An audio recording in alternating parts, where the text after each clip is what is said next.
大家好，歡迎收睇公屋百科。今日我哋帶大家嚟到大嶼山一個話題性極高嘅新屋邨——東涌東填海區嘅長東邨。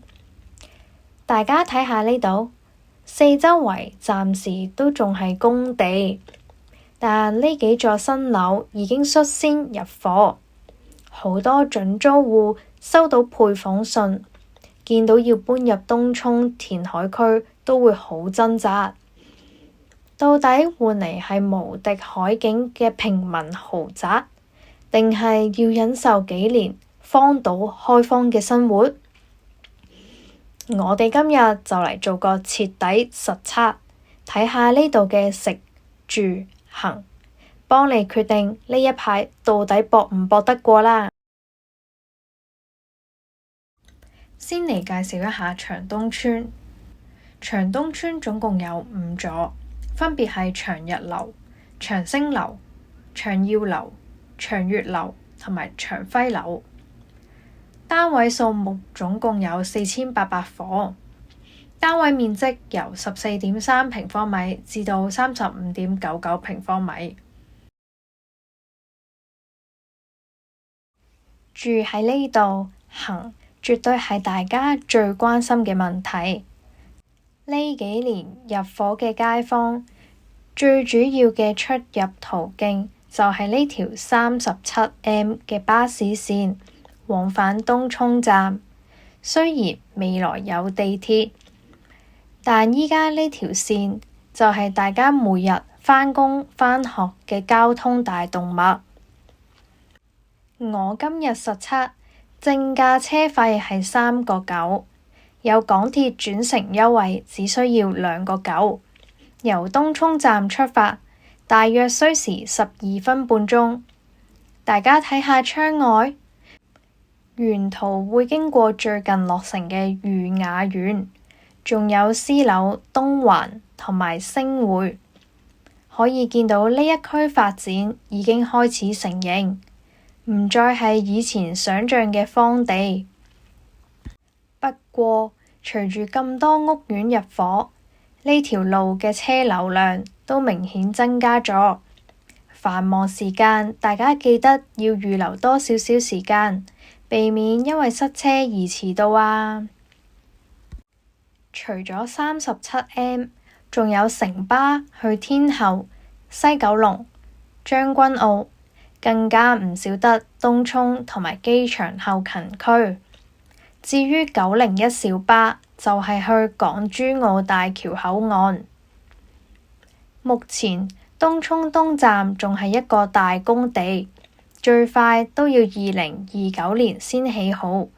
大家望向呢邊，雖然依家仲見到地盤同埋重型車，但諗到未來，到時一落樓行幾分鐘，直達地鐵站，一程港鐵出到九龍同埋港島，非常方便。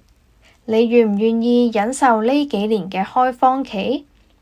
呢種先苦後甜嘅生活，大家又點睇呢？長東邨目前配套好簡約，只有基本嘅便利店、快餐店同埋五金店。想買餸或者揾多啲食肆，暫時就要依靠隔離嘅迎東邨。大家可能會覺得好遠，但其實我依家由長東邨行過去迎東街市，只需要3至5分鐘左右。真係落樓行過條街就到。雖然沿途有裕雅苑同私樓區嘅支撐，但係呢度街市因為選擇唔算多，物價可能會比市區貴少少。好彩行前多幾步就有櫃員機同埋大型超市。整體嚟講，雖然要共用資源，但基本生活需要都總算應付到，距離亦比想像中近好多。雖然今日未能夠進入大廈內部，但企喺樓下都可以感受到呢度嘅空間感真係冇得頂。比起市區公屋，呢度完全係另一個層次啊！大家睇下樓下，基本嘅休閒公園、兒童遊樂場已經開咗，仲有街坊最鍾意嘅乒乓球台。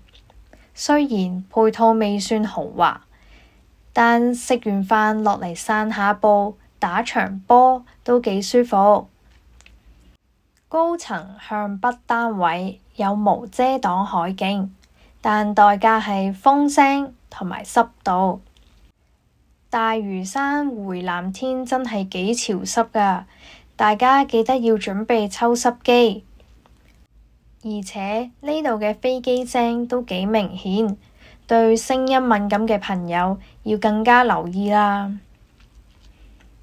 特別提提家長，呢度校網係98網，雖然附近有幼稚園，但98網範圍好大，熱門小學好多都喺東涌市中心，小朋友返學好大機會要坐保姆車。呢筆交通費同埋時間嘅開支，大家上樓前一定要預埋落去啊！最後總結一下，長東邨雖然目前生活配套仲係起步階段，但如果你追求居住空間，呢度絕對係首選。因為東涌屋邨單位嘅尺寸普遍比市區闊落，好細好用，加上開揚嘅環境，住落真係好舒服。代價就係出市區工作嘅交通費同埋時間成本，所以上樓之前，大家要衡量下大屋換時間係咪值得。你對長東邨又有咩睇法？歡迎留言話我知。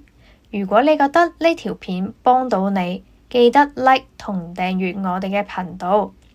下一集我哋會帶大家去屯門，實測一下滿田村嘅環境。記得留意啦，我哋下集見，拜拜。